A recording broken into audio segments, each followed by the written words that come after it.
نحمده ونصلي على رسوله الكريم أما بعد অধ্যক্ষের আয়োজিত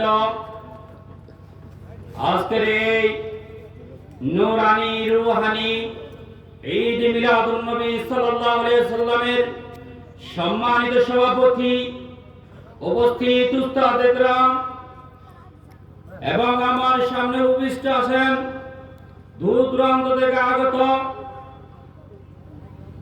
শ্রোতাগণ এবং পর্দার আড়ালে মা ও বোনেরা, লাইভ সাপোর্টের মাধ্যমে দেশে বিদেশে অবস্থানরত আমার মুসলিম ভাইরা, সর্বপ্রথম আমার সালাম গ্রহণ করুন। আসসালামু আলাইকুম ওয়া রাহমাতুল্লাহি ওয়া বারাকাতুহু।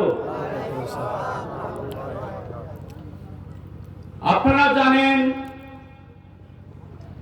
আজকের এই ঈদে মিলাদুন নবী সাল্লাল্লাহু আলাইহি সাল্লাম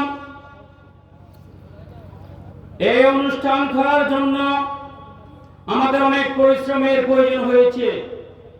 এই পরিশ্রমের পিছনে বিভিন্ন দেশ থেকে আমাদের এলাকার মুরব্বী এবং আমার বন্ধুবর অনেক কষ্টের বিনিময়ে এই অনুষ্ঠান আয়োজন করতে সক্ষম হয়েছি এবং যারা বিদেশ থেকে বিভিন্নভাবে আমাদেরকে সহযোগিতা করেছেন তাদের জন্য মহান রব্বুল আলামিনের দরবারে আমরা দোয়া এবং প্রার্থনা করব যাতে আল্লাহ পাক রব্বুল আলামিন তাদের সামনে আরো এর থেকে বড় আকারে আমরা এই অনুষ্ঠান আয়োজন করতে পারি। আমি যেহেতু সুন্নি করি, সুন্নির দুইটা মেসেজ দিয়ে আপনাদের থেকে আমি বিদায় নেব। আসলে আমরা যেখানে এলাকায় থাকি ঈদে মিলাদুন নবী নিয়ে দু একটি আমরা কথা শুনি, সুতরাং আজকের এই প্রধান আকর্ষণকে আমি অনুরোধ করবো ঈদে মিলাদুন নবী মানে কি, ঈদে মিলাদুন নবী সম্পর্কে কিছু বয়ান করার জন্য। আমার এলাকার মানুষ যেহেতু কেটে খাওয়া মানুষ, ঈদে মিলাদুন নবী বলতে কিছু বুঝে না, তাদেরকে বোঝার জন্য বয়ান করার জন্য আমি আহ্বান করব। আমরা ঈদে মিলাদুন নবী বলতে আমরা নাকি ঈদে মিলাদুন নবীতে শুধু দু একটা গজল গেয়ে আমরা শেষ করে দিই।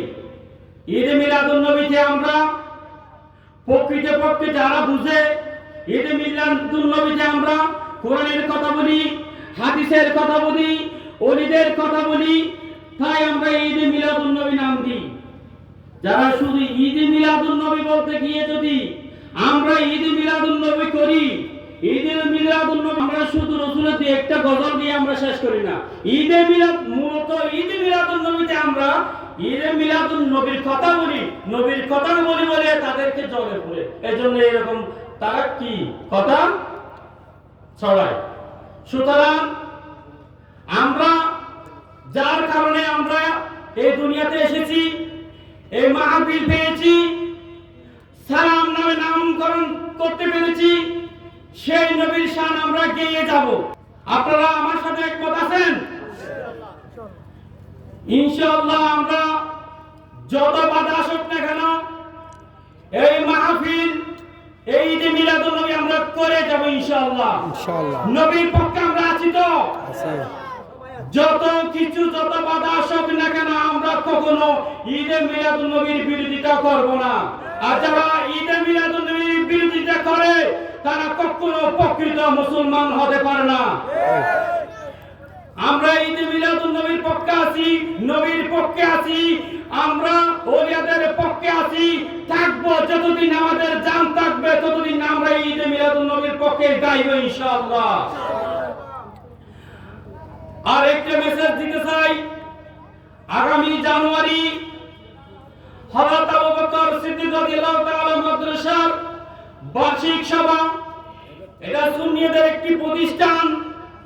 এখান থেকে কোরআন, হাদিস, ইলম, ফিকহ সবকিছু শেখানো হয়।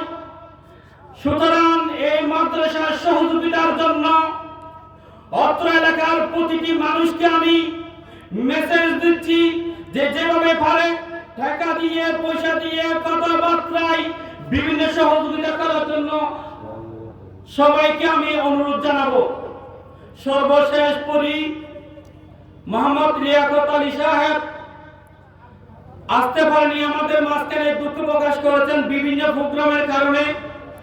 তাদের পক্ষ থেকে আপনাদেরকে সালাম জানিয়েছেন এবং দোয়ার আরজি জানিয়েছেন। আমার নিজের পক্ষ থেকে লিয়াকত আলীকে আমরা সমর্থন দিচ্ছি। কেন দিচ্ছি, অনেক রকমের কথা আছে, যেহেতু মাহফিল আমি ততটুকু বাড়াবো না।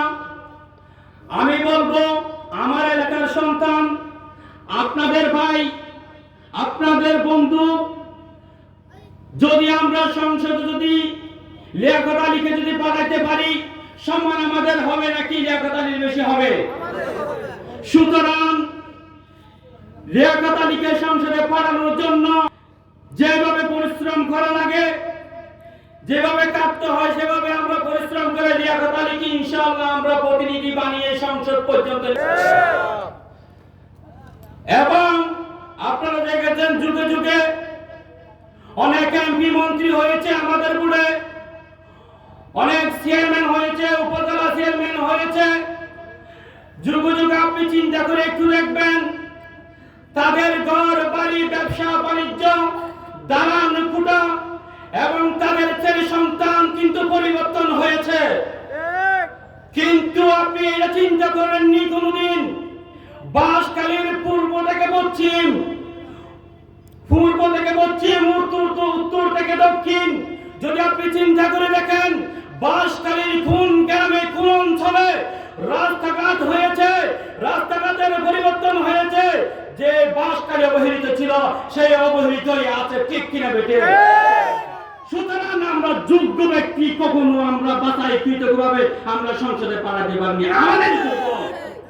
সুতরাং এইবারের প্রার্থী যে শিক্ষা দীক্ষায় রাজনীতিকে ক্যারিয়ার বিভিন্ন পর্যায়ে যদি আপনি সমালোচনা করে দেখেন, তাহলে দেখবেন সৎ এবং ন্যায়ের পক্ষে এই লিয়াকত আলীকে যদি আমরা সংসদ পর্যন্ত নিয়ে যেতে পারি, ইনশাআল্লাহ এই বাঁশখালীকে একটি মডেল বাঁশখালী হিসাবে উপহার দিতে কোনো বাধা থাকবে না। কারণ সংসদ থেকে কিছু নিতে হলে কথা বলতে শিখতে হয়। যদি কথা বলে যদি নিয়ে আসতে না পারে, সে কখনো দেশের কিছু করতে পারবে না। দেশের পক্ষে যদি কথা বলতে হয়, বলতে চলতে হয়, সে পার্লামেন্টে যদি আমরা পাঠিয়ে দিতে পারি, ইনশাআল্লাহ হুঙ্কার দিয়ে লিয়াকত আলী আপনাদের ভাই ব্রাদার, আপনাদের ইজ্জত সম্মান, আমাদের ইজ্জত সম্মান, যে লিয়াকত আলী আমাদের গন্ডামারার, আমাদের বরগুনার, আমাদের এমপি বলে আমরা গর্ব করতে পারবো। সুতরাং লিয়াকত আলী থেকে আমাদের প্রয়োজন আমরা বেশি মনে করি। তাই আমি বলবো, প্রতিটি মানুষকে কাঁধে কাঁধ লাগিয়ে আমরা আওয়ামী লীগ চিনি না, বিএনপি চিনি না, জামাত চিনি না, জাতীয় পার্টি চিনি না, আমরা চিনি লিয়াকত আলী, লিয়াকত ভাইকে চিনি। কেননা সে আমার ভাই, সে আমার বন্ধু, সে আমার চাচা। তাকে যদি আমরা পাঠিয়ে দিতে পারি, আমরা গর্ব করে বলতে পারবো লিয়াকত আলী আমারই সন্তান। সবাইকে একই সাথে কোন কাঁধে কাঁধ মিলিয়ে কোন পাঁচ সৃষ্টি না করে সবাই একই সাথে লিয়াকত আলীকে সমর্থন দেওয়ার জন্য সবার প্রতি আহ্বান করছি, অনুরোধ করছি। এই বলে আমার বক্তব্য এটি টানছি। আসসালামু আলাইকুম ওয়া রাহমাতুল্লাহি ওয়া বারাকাতুহু।